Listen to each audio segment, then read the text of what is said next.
رسول اللہ صلی اللہ علیہ وآلہ وسلم نے کہا، اس میں کچھ شک نہیں دجال کی چوٹی یعنی اس کا بلند ترین مقام سامنے سے تجھے اپنی طرف کھینچے گا، اپنے قریب کرے گا، اپنی طرف متوجہ کرے گا، تمہیں اپنی طرف دعوت دے گا، اور اس میں کچھ شک نہیں کہ قریب ہی کہے گا کہ میں تمہارا رب ہوں۔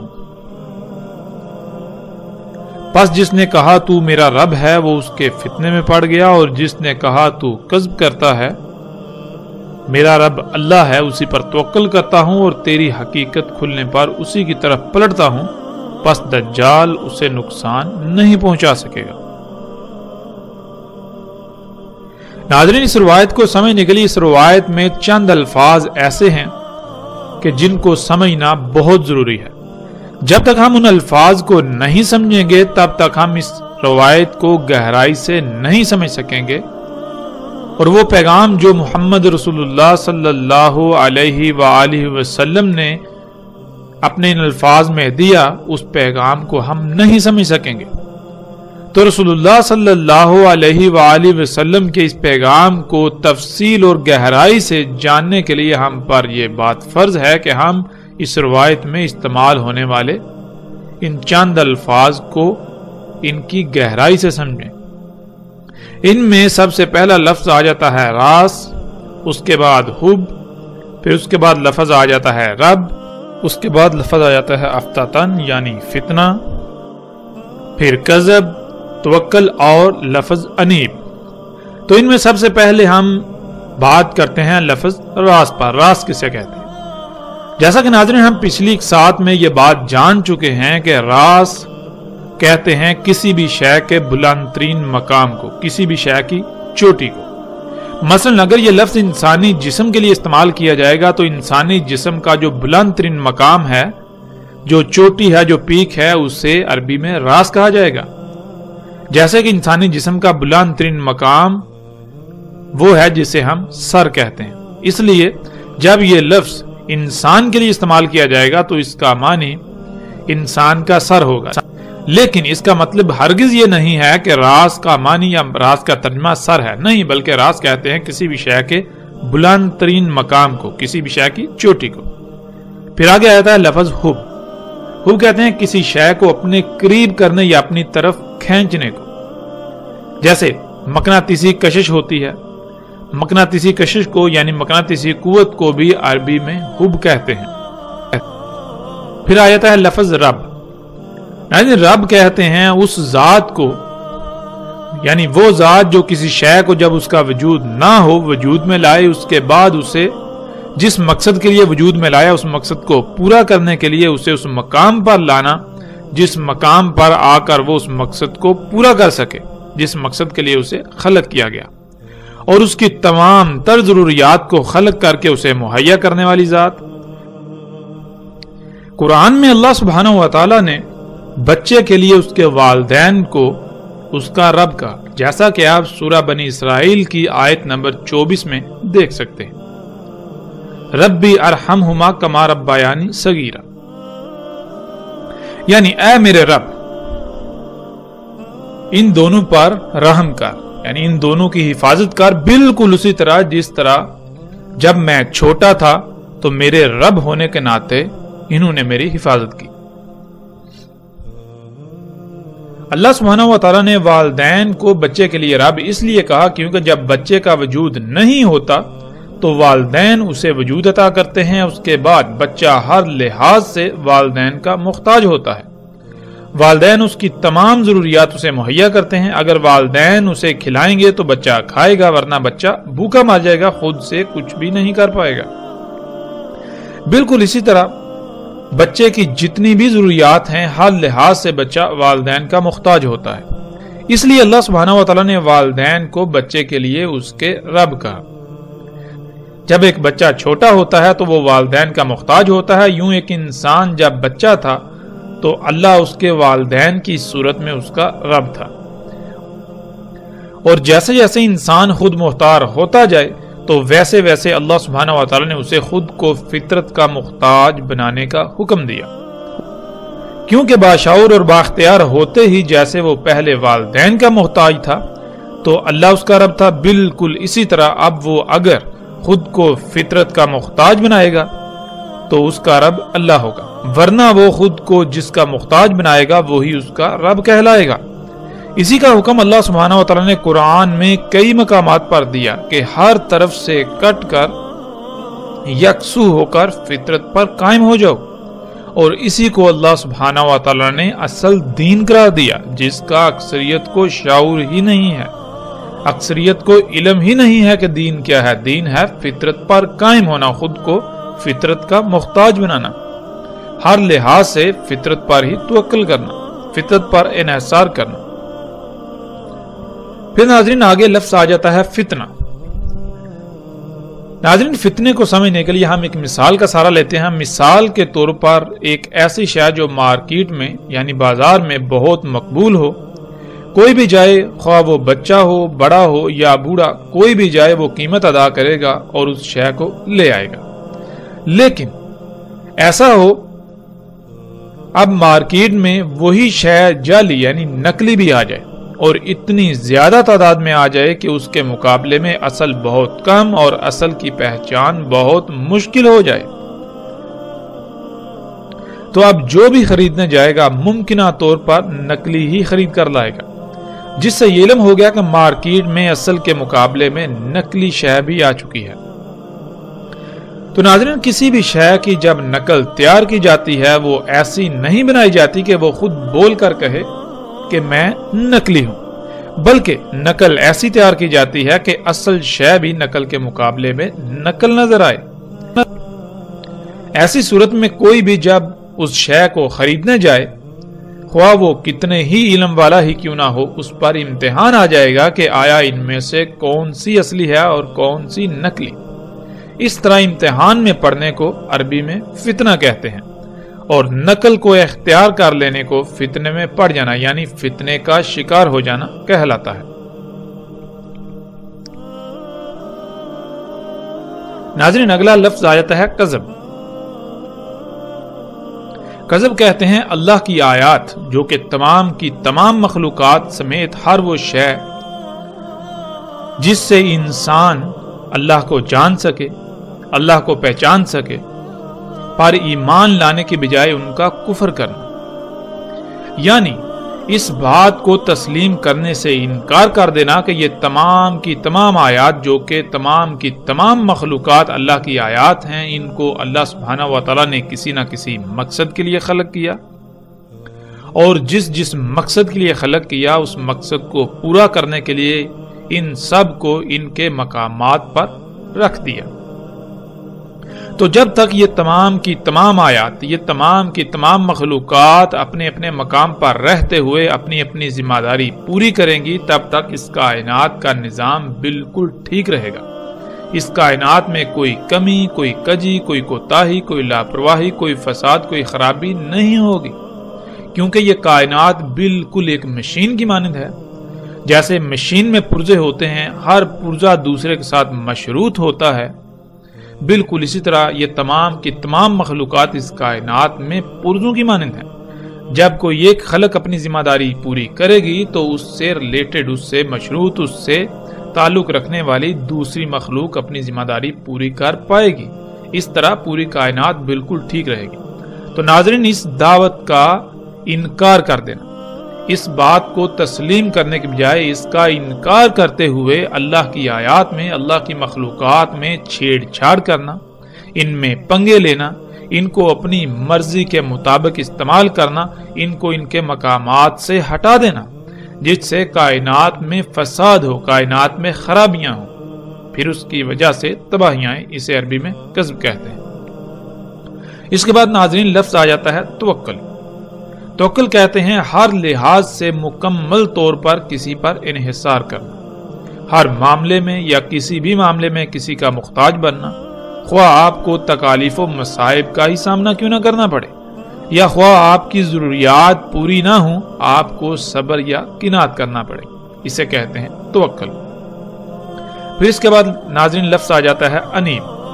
ناظرین انیب کہتے ہیں فتنے میں پڑنے کے بعد یعنی فتنے کا شکار ہو جانے کے بعد جیسے ہی اصل کا یعنی حق کا علم ہو جائے تو بغیر کسی ہیلے بہانے کے فوراً اس کو ترک کر کے حق کی طرف پلٹنا. یعنی آپ اپنی طرف سے حق کی اتباع کر رہے ہوں، آپ یہی سمجھ رہے ہوں کہ جو آپ کر رہے ہیں یا جو سمجھ رہے ہیں وہ حق ہے، لیکن حقیقت یہ نہ ہو، بلکہ حقیقت یہ ہو کہ آپ فتنے کا شکار ہوں، اور جیسے ہی آپ پر حق واضح ہو جائے آپ بغیر کسی چونچڑا کے فوراً اسے ترک کر کے حق کی طرف پلٹیں. اسے عربی میں انیب کہا جاتا ہے. تو ناظرین، آپ باتیں ہیں روایت کی طرف. رسول اللہ صلی اللہ علیہ وآلہ وسلم نے کہا تھا کہ دجال کا راز تجھے تیرے بالکل سامنے سے اپنی طرف کھینچے گا، اپنی طرف متوجہ کرے گا، تمہیں دعوت دے گا. تو ناظرین، آج ہم پر یہ فرض ہے کہ ہم یہ جانیں کہ دجال کا راز کیا ہے. راز کسے کہتے ہیں یہ ہم جان چکے. راز عربی میں کہتے ہیں کسی بھی شے کے بلند ترین مقام کو، اس کی چوٹی کو، اس کی پیک کو. اور ہم یہ بھی جان چکے ہیں کہ دجال انسان کے اپنے ہی ہاتھوں سے خلق کردہ طرح طرح کی وہ مخلوقات ہیں، وہ تمام کی تمام اشیاء اور مشینیں ہیں جنہیں انسان اپنے لیے مسیحا اور فائدہ سمجھتا ہے. یعنی جنہیں انسان اپنے لیے فائدہ مند اور ترقی سمجھتا ہے، ترقی کا نام دیتا ہے. اور آج جب ہم غور و فکر کریں، آج جب ہم غور کریں تو دجال کا راز بالکل واضح ہے. انسان کی خلق کردہ مخلوقات کا جو سب سے بلند ترین مقام ہے، جو ان کی چوٹی ہے، جو پیک ہے، وہ کیا ہے؟ وہ سیٹلائٹ ہے جو خلا میں زمین کے گرد تیر رہی ہے. اور اس کے علاوہ وہ تمام کے تمام ٹاورز ہیں جن سے آج سارے کا سارا مواصلاتی نظام چلایا جا رہا ہے. اس کے علاوہ تمام کے تمام ٹی وی اینٹیناز جو آپ کو لوگوں کے گھروں اور عمارتوں کی چھتوں پر نظر آتے ہیں، وہ یہ دجال جو آپ کو اپنی طرف دعوت دیتا ہے اس کا راز ہے. یعنی ٹی وی کا راز. اور دجال کا یہ راز آج حیران کن طور پر انسان کے بالکل سامنے سے اسے اپنی طرف کھینچتا ہے، اسے دجال کو اپنا رب بنانے کی دعوت دیتا ہے، جسے آج ہم ٹیلی ویژن، انٹرنیٹ اور ریڈیو وغیرہ سمیت ٹیلی کمیونیکیشن سسٹم یعنی مواصلاتی نظام کا نام دیتے ہیں. یہ سارے کا سارا میڈیا، یہ مواصلاتی نظام، سیٹلائٹس اور اونچے اونچے لمبے لمبے کھمبوں جو کہ دجال کا راز ہیں کا ہی حصہ ہیں اور اسی سے ہی کام کرتے ہیں. یہ دجال کا راز یعنی انسان کی خلق کردہ طرح طرح کی مخلوقات، طرح طرح کی اشیاء، مشینیں جنہیں انسان اپنے لیے مسیحا، اپنے لیے فائدہ مند سمجھتا ہے، ان کا جو بلند ترین مقام ہے وہ انسانوں کے بالکل سامنے سے انہیں یہ کہتا ہے کہ میں تمہارا رب ہوں. یعنی اپنی تمام تر ضروریات مجھ سے ہی حاصل کرو، مجھ سے ہی پوری کرو. وہ رزق کھاؤ جو مشینوں کا بنایا ہوا ہے، جو انسان کے اپنے ہی ہاتھوں سے فطرت میں مداخلت کر کے خلق کیا گیا ہے. اپنی سواری کی ضروریات، اپنی سواری کی حاجات کو پورا کرنے کے لیے انہی مشینوں یعنی دجال کو ہی اختیار کرو. تمہارے پہننے کے لیے کپڑا ہو یا جوتے، کھانے کی اشیاء ہوں یا پینے کی، یہاں تک کہ تمہاری جتنی بھی ضروریات ہیں انہیں پورا کرنے کے لیے دجال یعنی انسان کی اپنے ہی ہاتھوں سے اللہ کے مقابلے پر خلق کردہ اشیاء اور مشینوں پر ہی توکل کرو، انہی پر انحصار کرو. تو ناظرین، رسول اللہ صلی اللہ علیہ وآلہ وسلم نے کہا کہ دجال کے راز کے جواب میں جس نے یہ کہا کہ تو ہی میرا رب ہے، یعنی جس نے خود کو فطرت کے بجائے انہی مصنوعی اشیاء سے اپنی ضروریات پوری کی، خود کو انہی مشینوں کا محتاج بنایا، خود کو دجال کا محتاج بنایا، تو وہ اس کے فتنے کا شکار ہو گیا، وہ اس فتنے میں پڑ گیا، وہ اس فتنے کا شکار ہو گیا. فتنہ ناظرین ہم جان چکے ہیں کہ کسے کہتے ہیں. اللہ سبحانہ وتعالی نے کائنات کو خلق کیا، تمام کی تمام مخلوقات سمیت انسانوں کو بھی خلق کیا، تو کیا اللہ یہ بھول گیا تھا کہ انسانوں کی ضروریات کیا ہیں؟ یا پھر اللہ کو یہ علم ہی نہ تھا کہ انسانوں کے لیے کیا فائدہ مند اور کیا نقصان دہ ہے؟ یا پھر اللہ کو یہی علم نہ تھا کہ انسان کی ضروریات کیا ہیں؟ یا پھر اللہ نے انسان کے لیے جو ضروریات خلق کی وہ انسان کے لیے ناکافی تھی؟ یا اللہ سے غلط خلق ہو گئی؟ ناظرین، قرآن میں اللہ سبحانہ و تعالیٰ نے کہا کہ اللہ نے کسی بھی شے میں فرق نہیں کیا، یعنی اللہ نے جو کچھ بھی خلق کیا وہ بالکل پرفیکٹ، ہر لحاظ سے مکمل اور ہر طرح کے نقائص، خامیوں، کجیوں اور کوتاہیوں سے پاک خلق کیا۔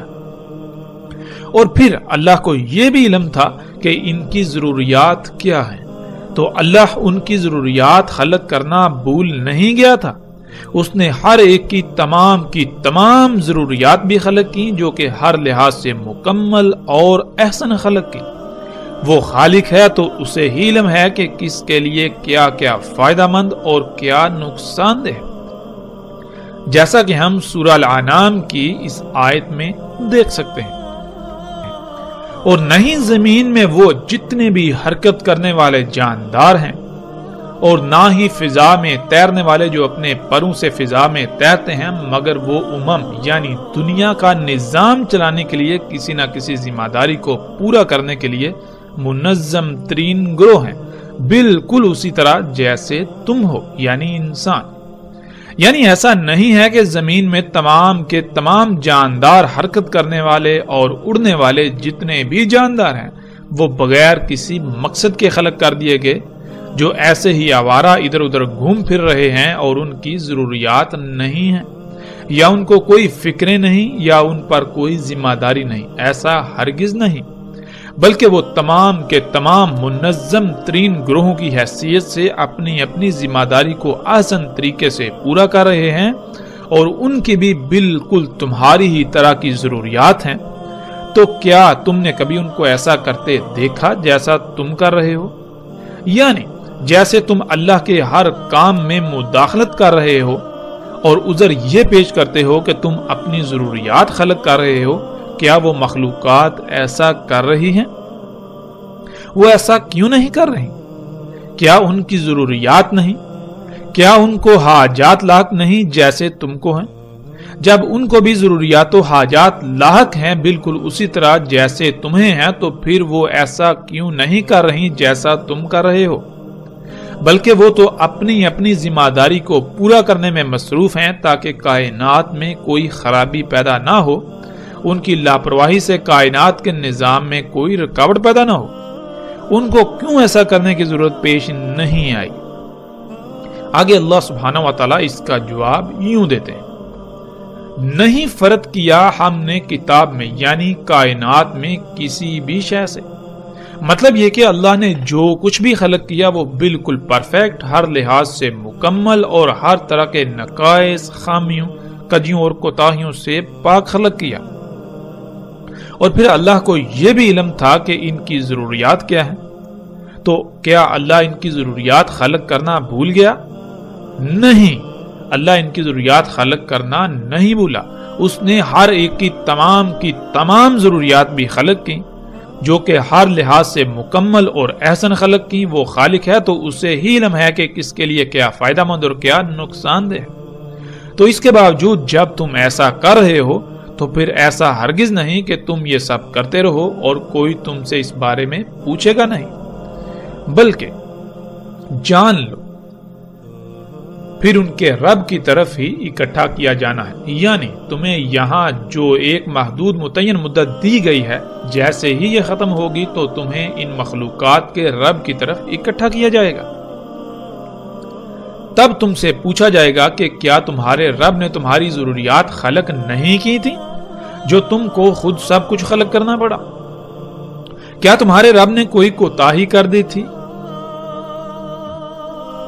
کیا تمہارے رب سے کوئی لاپرواہی ہو گئی تھی، کچھ غلط خلق ہو گیا تھا، عیب دار خلق کر دیا تھا، یا پھر وہ تمہیں خلق کر کے تمہاری ضروریات کو خلق کرنا ہی بھول گیا تھا؟ تمہاری ان حرکتوں کی وجہ سے کائنات میں جو فساد ہوا، جو خرابیاں ہوئیں، اور ان کی وجہ سے جو تباہیاں آئیں، جو باقی مخلوقات کو اللہ کے عباد کو کنات کرنا پڑی، ان کو مصائب و آزمائشوں کا سامنا کرنا پڑا، آج تمہیں ایک ایک رائے کا حساب دینا ہوگا اور اس کے نتائج کو بھگتنا ہوگا۔ ناظرین، اللہ نے مخلوقات کو خلق کیا تو کیسے، اور ان کی ضروریات کو کیسے خلق کیا؟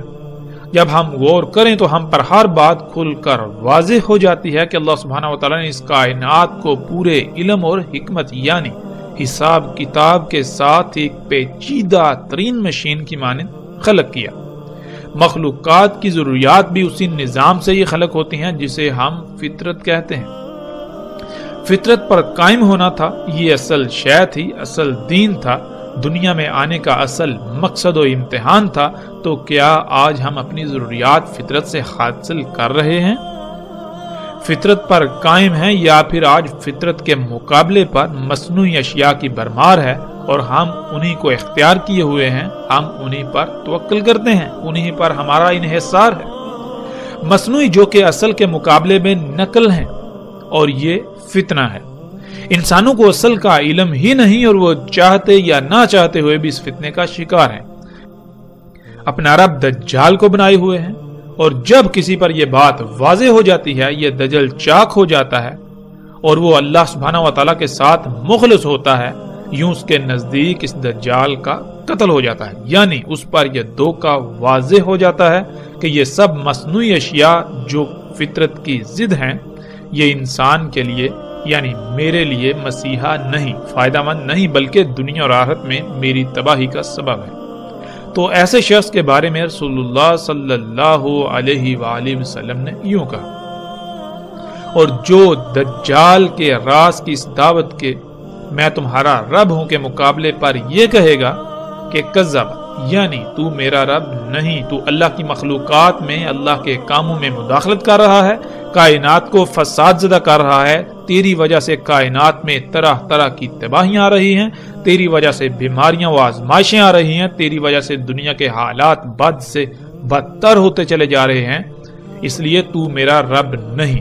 پہلے میں نے تجھے اپنا رب بنایا ہوا تھا اس وجہ سے کیونکہ مجھ پر یہ سارا حق واضح نہیں تھا، میں تیرے دجل کا شکار تھا، اس لیے اب میرا رب اللہ ہے، یعنی میں اپنی ضروریات انسان کی خلق کردہ ان مصنوعی اشیاء سے پوری نہیں کروں گا، میں خود کو فطرت کی بجائے ان مصنوعی اشیاء کا محتاج نہیں بناؤں گا، بلکہ میرا رب اللہ ہے، یعنی میں اپنی تمام تر ضروریات فطرت سے پوری کروں گا، خود کو فطرت پر قائم کروں گا اور اپنی حاجات و ضروریات کو پورا کرنے کے لیے اسی پر انحصار کروں گا، یعنی اسی پر توکل کروں گا۔ پہلے میں تجھے اپنا رب بنائے ہوئے تھا، وہ اس لیے کہ میں بھی باقی انسانوں کی طرح تجھے اپنے لیے مسیحا سمجھتا تھا، اس ٹیکنالوجی کو، صنعتی انقلاب کو، انسان کی خلق کردہ طرح طرح کی مخلوقات کو انسان کے لیے ترقی سمجھتا تھا، دنیا کے لیے ترقی سمجھتا تھا، لیکن اب مجھ پر یہ دجل کھل چکا، میرے نزدیک اس دجال کا قتل ہو چکا، ان اشیاء پر پڑا دجل کا پردہ چاک ہو چکا، اس لیے اب میں بغیر کسی ہیلے بہانے کے اپنے رب کی طرف پلٹتا ہوں۔ تو رسول اللہ صلی اللہ علیہ وآلہ وسلم نے کہا کہ پس دجال اسے کوئی نقصان نہیں پہنچا سکے گا، یعنی پہلے وہ دجال کو رب بنانے کی وجہ سے طرح طرح کی بیماریوں، تکالیف، مصائب، الجھنوں، جھنجھٹوں وغیرہ کا شکار تھا، انسانوں کی غلامی کا شکار تھا، دن رات دجال کی غلامی میں دھنسا ہوا تھا، آزاد ہو کر بھی آزاد نہیں تھا، تو اب اس کے لیے یہ سب نہیں ہوگا، وہ ہر لحاظ سے ایک آزاد اور اللہ سبحانہ و تعالیٰ کا غلام شخص ہوگا۔ ناظرین، سب پر فرض ہے کہ غور و فکر کریں اور دیکھیں کہ کیا آپ دجال کو اپنا رب نہیں بنائے ہوئے؟ کیا آپ اپنی ضروریات کو پورا کرنے کے لیے فطرت پر انحصار کرتے ہیں یا پھر اللہ کے مقابلے پر، فطرت کے مقابلے پر انسان کی اپنے ہی ہاتھوں سے خلق کردہ طرح طرح کی اشیاء سے، انہی مشینوں پر انحصار کرتے ہیں؟ کیا کبھی آپ نے غور کیا کہ اپنی ضروریات کو پورا کرنے کے لیے جس شے پر آپ انحصار کر رہے ہیں، جسے آپ اختیار کر رہے ہیں، وہ کیسے وجود میں آئی؟ اس کی تخلیق سے کائنات میں کس قدر فساد ہوا، کتنی مخلوقات کا قتل عام ہوا، اور زمین و آسمانوں میں اللہ کے قائم کردہ میزان میں کتنا خسارہ ہوا، کس قدر فساد ہوا۔ غور کیجئے اس سے پہلے کہ دیر ہو جائے۔ آج آپ کے پاس وقت ہے، جب یہی وقت ختم ہو جائے گا تو پھر سوائے پچھتاوے کے کچھ نہ رہے گا۔